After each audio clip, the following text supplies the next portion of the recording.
Kepadamu Tuhan, kalau di minggu pertama hari ini kami boleh berkesempatan untuk beribadah di tempat-Mu ya Tuhan. Kiranya apa yang kami lakukan ini bisa mendapatkan berkat dari-Mu ya Tuhan. Kalau sebentar kami akan mendengarkan pesan-Mu ya Tuhan di awal tahun baru tahun 2026 ini. Biarlah kami boleh duduk, boleh mendengarkan sebagian dari pesan-Mu ini Tuhan. Rapi hamba-Mu supaya bisa menjelaskan dengan baik, dengan singkat, sederhana dan mudah dimengerti ya Tuhan. Dan akhirnya boleh kami aplikasikan dalam kehidupan kami sehari-hari ya Tuhan. Kami akan mulai sharing firman pada hari ini. Biarlah Tuhan mau berkati tempat ini, tidak ada gangguan dari awal hingga akhirnya. Sama-sama yang percaya katakan amin. Silakan duduk. Terima kasih. Shalom Bapak Ibu. Selamat pagi. Selamat tahun baru 2026. Di saat orang-orang masih perjalanan pulang, jalan-jalan, tapi luar biasa semangat Bapak Ibu di sini sudah mau beribadah di tempat ini, mau mendengarkan firman Tuhan. Kiranya di tahun 2026 ini, kita semakin bertumbuh dalam Kristus, semakin dekat dengan Tuhan, semakin rajin baca firman Tuhan, semakin mengutamakan Tuhan di atas segalanya, dan semakin bertumbuh dalam Kristus. Dan dari serangkaian doa-doa kita, harapan-harapan kita tadi, izinkan saya untuk mengungkapkan suatu fakta.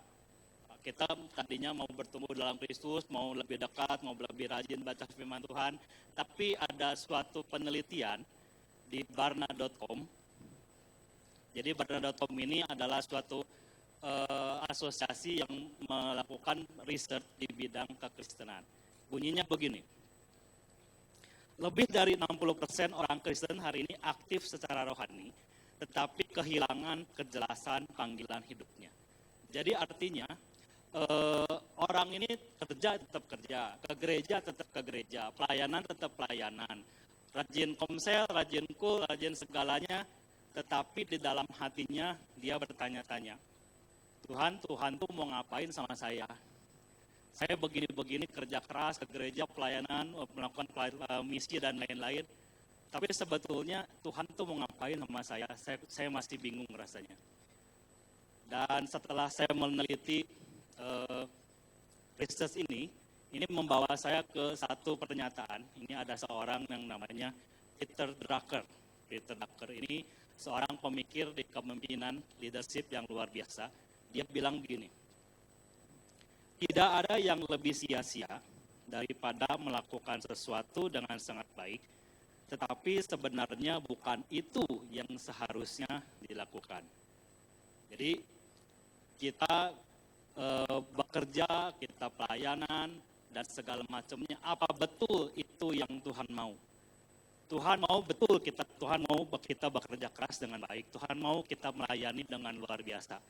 Tapi apakah kita bekerja sesuai standarnya Tuhan? Tetapi apakah kita melayani sesuai agendanya Tuhan? Tapi apakah betul kita jalan ke sana itu sesuai dengan yang Tuhan mau? Sesuai yang Tuhan pengen?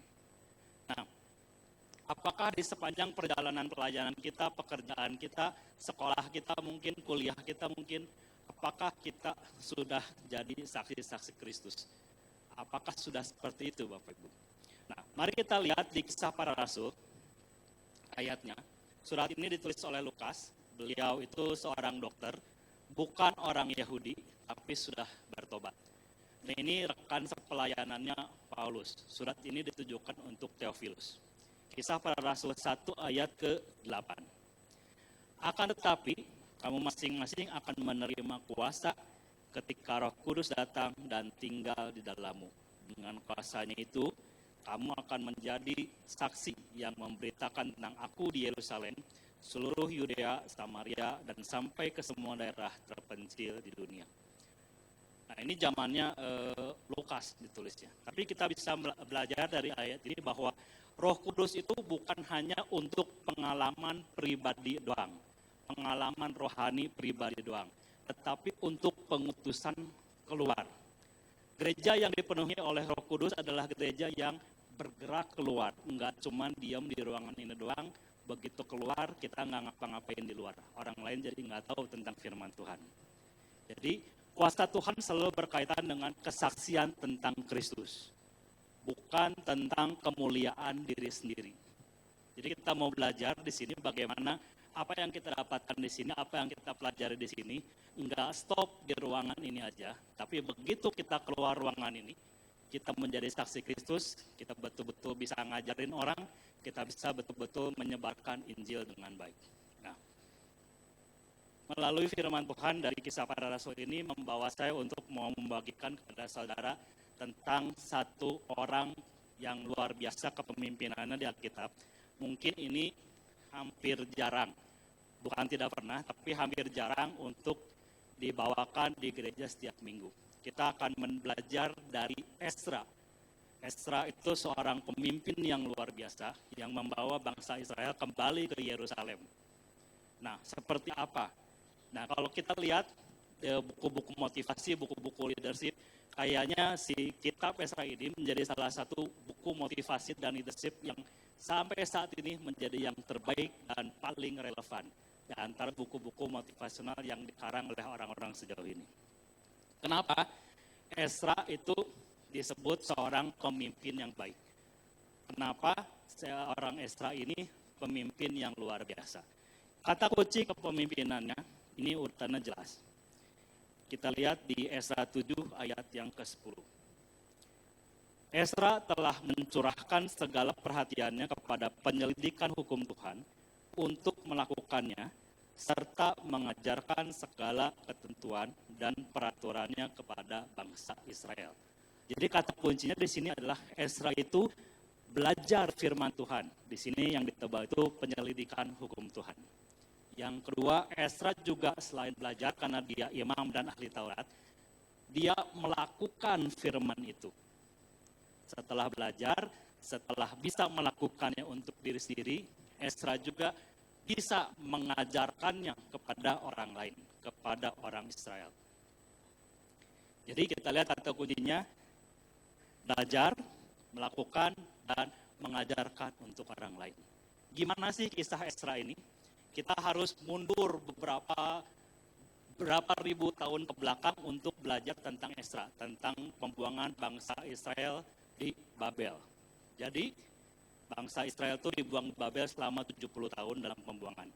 Mereka kehilangan tanah, bait Allahnya dihancurkan, jati diri bangsanya hancur lebur, luntur, generasi baru juga banyak lahir di tanah Babel situ. Mereka nggak tahu Yerusalem, mereka nggak tahu bait Allah seperti apa, ngeblank semuanya.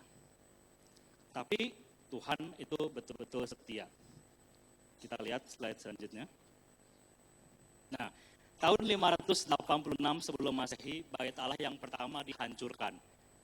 Bangsa Israel dibuang ke pengasingan.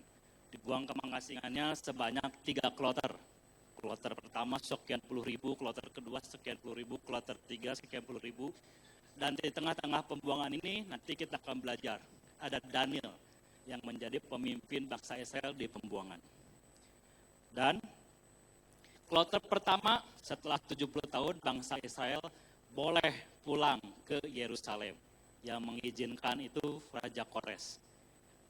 Kloter pertama dipimpin oleh Zerubabel. Zerubabel itu ya memimpin sekitar 50.000 orang Israel pulang ke tanahnya, ke Yerusalem. Dan setelah nyampe ke Yerusalem, mereka membangun kembali bait Allah yang kedua. Jadi selama itu si Esra-nya masih ada di pembuangan, belum balik ke Yerusalem. Nah, setelah bait Allahnya berdiri, dibangun tahun 537 sampai 516 sebelum Masehi. 60 tahun kemudian ada pemulangan kloter kedua. Ini Esra yang mimpin, seorang imam, bukan seorang nabi, bukan seorang prajurit perang, bukan seorang yang hebat, tapi dia seorang belajar firman Tuhan, belajar Taurat juga. Dan Tuhan menggerakkan hati Raja Artasasta untuk nyuruh Israel pulang. Ya udah deh, kamu boleh pulang. Nih, saya sediain emasnya, saya sediain peraknya, saya sediain perlengkapan yang dulu ada di bait Allah, boleh dibawa pulang, boleh kamu ke sana untuk disimpan di bait Allah yang sudah dibangun. Dan Bapak Ibu, kalau Bapak Ibu tahu, ini perjalanannya sekitar 1.500 km. Jadi kalau dari Babel yang sekarang, slide berikutnya. Nah, kira-kira Babel itu yang di sebelah kanan sini. Babel itu sekarang kurang lebih Iran sama Irak. Mereka kloter kedua berjalan sama-sama ke Yerusalem. Nggak bisa cepat-cepat karena yang jalan juga ribuan orang. Di sana ada laki-laki, ada perempuan, dan terutama ada imam Lewi. Dan luar biasanya ini melintasi padang gurun, lembah, banyak bahaya di sana, mungkin ada ancaman kekerasan, ada perampokan dan lain-lain. Tapi di sela-sela permintaan untuk pulang ke Yerusalem ini, Raja nawarin, kamu perjalanan tuh jauh ke sana 1.500 km, mau enggak saya siapin pasukan, siapin tentara untuk mengawal kamu jalan ke sana supaya selamat.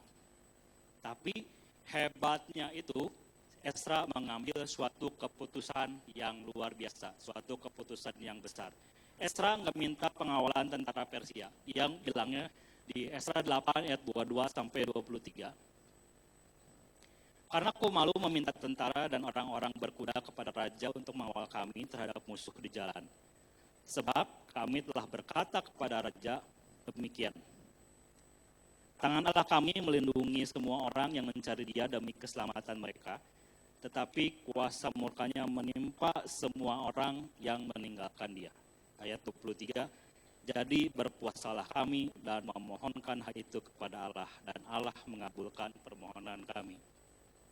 Kenapa Esra ngomong gini? Kenapa Esra menolak bantuan raja untuk didampingi sama pasukan? Ini bukan keputusan yang nekat, Bapak Ibu Saudara. Ini adalah suatu tindakan profetik. Ia percaya bahwa perlindungan Tuhan lebih hebat daripada didampingi oleh pasukan tentara biasa. Ia mempercayakan semuanya sama Tuhan dan ia melakukan sesuatu yang sangat rohani. Di ayat 23 kita lihat, dia mengumpulkan semua orang-orang Israel di tepi sungai Ahwa. Dia mengajak untuk mereka berpuasa, mereka berdoa, dan mereka merendahkan diri. Dan akhirnya Tuhan mendengar doa mereka. Sepanjang perjalanan, hari demi hari, mereka berjalan, panas terik matahari, malamnya dingin, ancamannya ada, tapi Tuhan selalu melindungi mereka. Nggak ada satupun yang binasa, nggak ada satupun yang celaka, nggak ada satupun harta benda yang hilang, nggak ada satupun keluarga yang tercerai-berai. 4 bulan mereka jalan di padang gurun.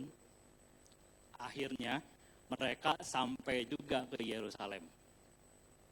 Setelah nyampe ke Yerusalem, Esra lihat bangunan bait Allahnya kan sudah berdiri.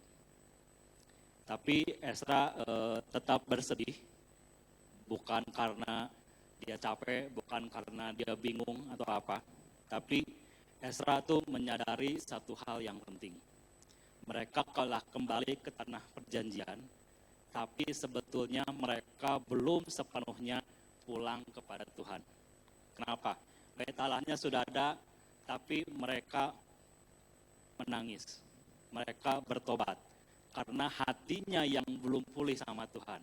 Bangunannya mau udah ada, tinggal dipakai. Tapi kalau hatinya belum pulih, karena selama panjang pembuangan, banyak yang kawin campur, banyak yang berpindah ke kerohanian, bahkan tidak mengenal Allah. Karena 70 tahun itu kurang lebih 2 atau 3 generasi. Orang-orang yang tua mungkin kenal Allahnya Israel. Di Yerusalem dulu ada Bait Allah. Tapi anak-anak kecil, anak-anak remaja yang lahirnya udah di Babel, mereka nggak tahu ya kenapa saya harus pulang. Saya lahir di sini, saya makan di sini, saya kerja di sini, tiba-tiba disuruh pulang ke Yerusalem. Yerusalem kayak gimana? Saya belum pernah lihat. Saya lebih nyaman tinggal di Babel. Nah, Esra ini luar biasa. Dia tidak hanya mau membangun sebuah bait Allah yang berupa fisik bangunan, tapi ia mau membangun kembali hati bangsa Israel. Dia mau menuntaskan supaya semuanya bisa kembali seperti semula. Oleh sebab itu, waktu di perjalanan pulang ke Yerusalem, Esra, nanti silakan dibaca, membawa orang Lewi. Jadi orang Lewi, kenapa? Karena orang Lewi itu bisa menjadi imam dan memimpin ibadah di Bait Allah. Jadi nanti kalau diceritanya di Alkitab itu kita bisa baca orang Lewi itu banyak yang ternyata selama 70 tahun pembuangan sudah kacau, kawin campur sama orang tidak percaya dan lain sebagainya. Jadi Esra kembali mengkurasi, memilih lagi mana orang imam Lewi yang betul-betul bisa dibawa ke tanah perjanjian. Nah, kalau kita sebagai gereja yang mau dipakai sama Tuhan, menjalankan dan menuntaskan amanat agung, kita harus belajar dalam iman yang konsisten. Hati yang murni dan hati yang berani kayak Esra. Kita tahu arahnya harus kemana, kita harus tahu kita mau ngapain, dan kita harus ngerti apa yang harus diperlakukan pada umat-umat kita. Apa yang kita bisa pelajari dari Esra? Kita akan belajar 3 hal, Bapak Ibu Saudara. Yang pertama, Tuhan adalah Allah yang setia. Jadi kalau kita baca kitab Esra, ada satu hal yang sangat luar biasa. Kita lihat di Esra 1 ayat 1. Pada tahun pertama zaman Kores, Raja Negeri Persia, Tuhan menggerakkan hati Kores, Raja Persia itu untuk menggenapkan firman yang diucapkan oleh Yeremia, sehingga disiarkan di seluruh kerajaan Kores secara lisan dan tulisan pengumuman ini. Jadi, selama 70 tahun pembuangan, Tuhan ternyata tidak meninggalkan bangsa Israel. Tuhan selalu melindungi bangsa Israel, dan Tuhan walaupun bangsa Israelnya udah ngaco, udah kacau balau, udah kawin campur sama orang yang tidak percaya, tapi Tuhan tidak membatalkan rencana keselamatannya. Setelah mereka bangsa Israel banyak gagalnya, jatuh bangunnya, tegar tengkuknya, melanggar perjanjian, kesetiaan Tuhan jauh melampaui dari ketidaksetiaan manusia. Kita bisa lihat di sini, Tuhan enggak nunggu Israel itu jadi sempurna dulu baru mulai berjalan. Tungguin aja, Israelnya masih begitu, saya tungguin aja mau berapa ratus tahun sampai tobat dulu, baru saya mulai usaha penyelamatan. Enggak gitu, saudara. Tuhan mulai bekerja saat hati kita sedang lemah. Dan uniknya di sini, Tuhan bisa menggerakkan Raja Kores, yang notabene orang yang tidak percaya Tuhan, orang kafir, yang bisa membantu menggenapi rencana keselamatan Tuhan. Artinya apa, Bapak Ibu Saudara? Tuhan gak kekurangan cara, Tuhan gak kekurangan alat, dan jika Tuhan mau memulihkan, dia mau memulihkan bisa dengan cara apa saja, dengan situasi apa saja, dan dengan siapa aja. Bahkan orang yang tidak percaya Tuhan bisa menjadikan cara Tuhan untuk menyelamatkan kita. Amin, saudara? Ya. Mungkin di antara saudara ini ada yang masih bilang, saya mah udah terlambat dalam hidup, udah kagok lah, gitu ya. Udah kagok, udah nggak bisa diselamatin, bisnisnya gagal, keluarganya gagal, pelayanannya bingung mau kemana, imannya juga terombang-ambing. Merasa masa lalu kita, masa lalu saudara sekalian terlalu rusak untuk dipulihin. Saya mau berkata, firman Tuhan hari ini berkata, kalau Tuhan belum selesai, maka cerita kita juga belum selesai. Kalau Tuhan yang memulangkan Israel dari Babel, Tuhan itulah yang sama juga yang akan menyelamatkan kita pada hari ini. Amin ya. Ya, tepuk tangan dulu buat Tuhan dong. Supaya tidak ngantuk. Soalnya tadi gini gitu sih. Yang kedua, jadi yang pertama Tuhan tidak setia memulihkan rencananya. Yang kedua, Tuhan lebih peduli pada pemulihan batin daripada pemulihan secara lahiriah. Nah ini ketika Esra udah nyampe ke Yerusalem, bait Allahnya sudah berdiri, Esra melihat semuanya oke-oke aja, baik-baik saja. Tapi Esra sadar firman Tuhan bukan menjadi pusat dari bangsa itu. Esra melihat bangsa Israel ini bangsa yang kompromi rohaninya, perkawinan campur dengan bangsa yang lain, penyembahan yang kehilangan kekudusan. Tapi Esra gak langsung marah. Esra gak ngamuk-ngamuk sebagai bangsa Israel. Kalian salah lu, kalian melakukan hal yang gak benar di hadapan Tuhan. Ayo bertobat lu, enggak gitu. Esra menangis, Esra berdoa, Esra merendahkan diri. Nanti kalau Bapak Ibu baca lagi di rumah tentang Esra, caranya lah dia dengan mengoyakkan jubahnya, mencabut janggutnya, mencabut rambutnya, sampai mengajak orang Israel untuk mau bertobat. Sampai segitunya. Jadi dia nggak nyalahin anak buahnya dulu, dia sebagai pemimpin, dia yang melakukan pertobatan. Sehingga nanti diceritanya di situ orang Israel ikut bersama-sama dengan Esra kembali sama Tuhan. Kita lihat di Esra 9 ayat 6. Dan kataku ya Allahku, aku malu dan mendapat cela, sehingga tidak berani menengadahkan mukaku kepadamu, ya Allahku, karena dosa kami telah menumpuk mengatasi kepala kami dan kesalahan kami telah membubung ke langit. Esra bertobat duluan diikuti oleh seluruh bangsa Israel. Nah, kita lihat di sini Tuhan nggak terkesan dengan keberhasilan kita kalau tidak didukung oleh kekudusan kita. Tuhan tidak akan terkesan dengan segala yang kita kerjakan kalau tidak didukung dengan pertobatan yang sejati. Kita bisa aja sukses secara karir Bapak Ibu, tapi miskin secara rohani. Kita bisa aja aktif melayani di gereja dan segala macamnya, tetapi sebetulnya hati kita jauh dari Tuhan. Kita bisa kelihatan di luar baik-baik aja, tapi di belakang kita kompromi sama kejahatan, kompromi sama dosa. Nah di tahun 2026 ini Tuhan mau memberkati pekerjaan tangan Bapak Ibu Saudara. Tuhan mau memulihkan Bapak Ibu Saudara. Amin ya. Yang ketiga Tuhan mencari yang hidupnya selaras. Nah Esra ini bukan seorang nabi, dia hanya seorang imam, seorang yang belajar kitab Taurat dengan baik. Esra juga enggak bikin mujizat yang spektakuler, tapi Esra adalah seorang pemimpin yang hidupnya konsisten. Konsisten dalam hal apa? Kita lihat di Esra 7:10 yang tadi. Sebab Esra telah bertekad untuk meneliti Taurat Tuhan dan melakukannya serta mengajar ketetapan dan peraturan di antara orang Israel. Ada 3 poin yang tadi kita sudah cek sebelumnya. Mempelajari firman, melakukan firman, dan mengajarkan firman. Dan bicara mempelajari firman, ini saya dulu mah baca Alkitab cuma mau mencari kata-kata hari ini, kata-kata yang cocok buat saya hari ini, yang pas buat saya hari ini. Jadi Alkitab dipakai untuk cari kata-kata tanda kutip motivasi yang pas buat saya, yang cocok.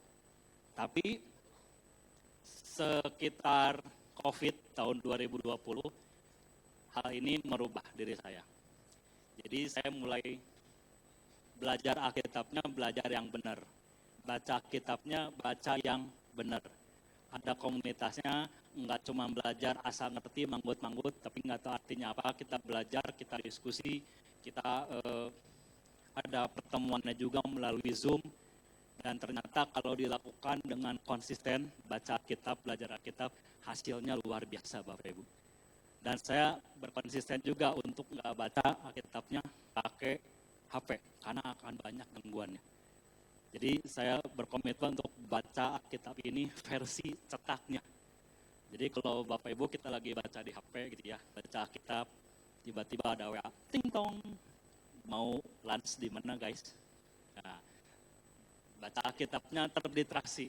Kita yang tadinya konsentrasi baca firman Tuhan, jadi ingatnya mau makan siang kemana. Jadi himbauan saya buat Bapak Ibu juga, mulai belajar Alkitab yang benar, pelajari firman Tuhan yang benar. Yang kedua, lakukan firman Tuhan juga untuk diri kita sendiri. Kalau kita udah melakukan firman Tuhan, jangan diam aja. Kita harus mengajarkan firman Tuhan keluar dari ruangan ini. Oh, saya mah nggak bisa ngajar, saya mah nggak bisa ngomong. Bukan harus ngajar, artinya berdiri di sini Bapak Ibu. Jadi kalau kita lagi ngobrol di warung kopi dan lain-lain, ya mulai aja. Nanti suatu obrolan, kalau misalnya celahnya pas, kita bisa masukin firman Tuhan, kita menabur di situ. Nanti yang menuainya mah nggak tahu gimana, nggak tahu kapan. Nah, ini salah satu pelaksanaan untuk mempelajari firman, melakukannya dan mengajarkannya. Ini Soekarno-Hatta II akan mengadakan hal ini. Jadi kita bukan cuma teori doang di sini, kita akan mengadakan diklat doa. Ini mulainya 11 Januari, minggu depan Bapak Ibu. Ini kita mau belajar.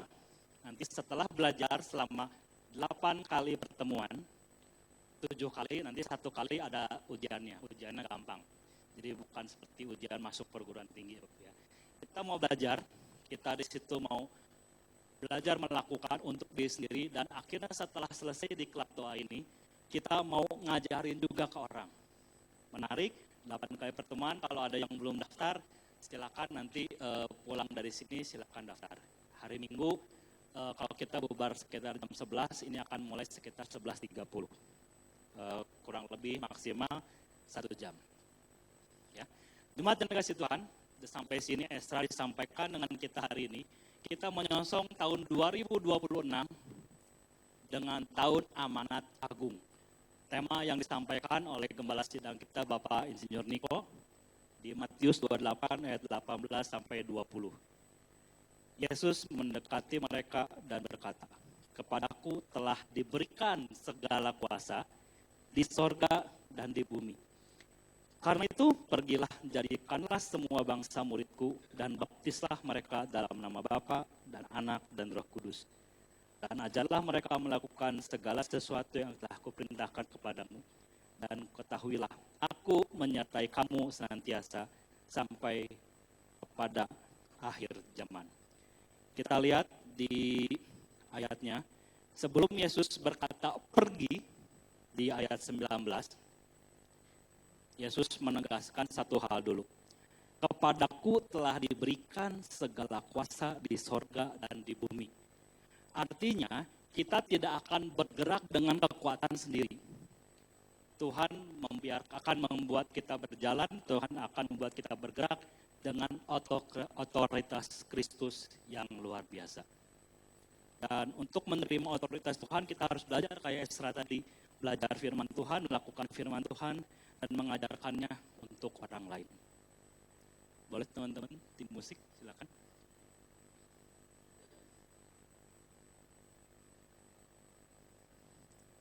Dan di tahun 2026 ini, Tuhan juga mau memastikan kita Soekarno-Hatta II untuk bisa dipulihkan, untuk bisa diteguhkan, dan dipenuhi oleh kuasa otoritas Tuhan.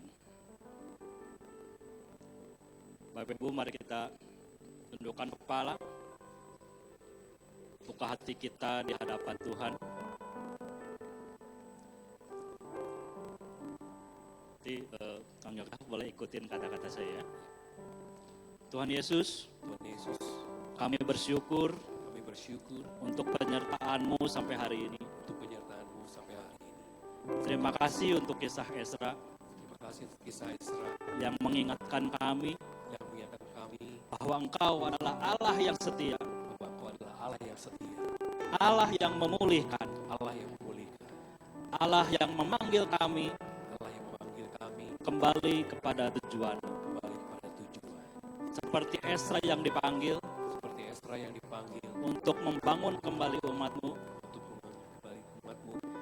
Pakailah kami ya Tuhan untuk membangun generasi, mempersiapkan murid, dan memuliakan nama Yesus dimanapun kami berada.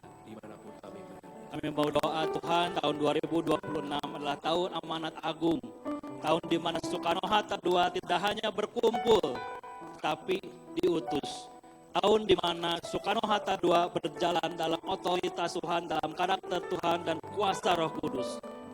Kami siap ya Tuhan, kami siap untuk diutus dalam nama Tuhan Yesus Kristus yang percaya sama katakan amin. Selamat pagi, selamat tahun baru.